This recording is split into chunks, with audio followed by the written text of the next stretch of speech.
Welcome to day 12th of Learning English Speaking with Rahul Gandhi. Either captured, certainly weren't playing the role that they're supposed to play. The entire opposition is struggling in India. Huge financial dominance, institutional capture. And so we decided to walk across the country.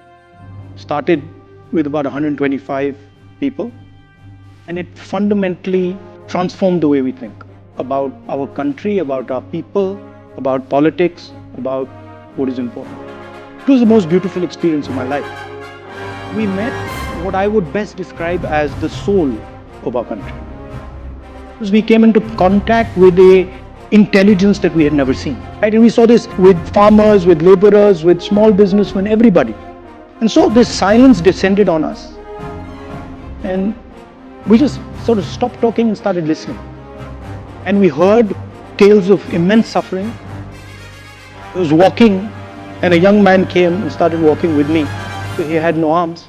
And we started talking, and I asked him, listen, what do you do? And he looked at me and he said, I'm a mechanic.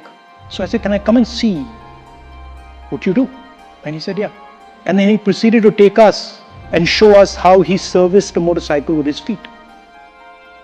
It's the most amazing thing I've ever seen in my life. He took apart the entire engine with his feet. And he put the entire engine back together with his feet. I can't do it with my hands. And we saw clearly the disconnect between our politics and our people. And here was this group of people. In a few weeks it became thousands and then millions, just walking. While we were walking, we had no force. Force was completely on the other side. They had the institutions, they had the media, they had social media, they had everything. And all the force at the disposal of the government of India could do nothing.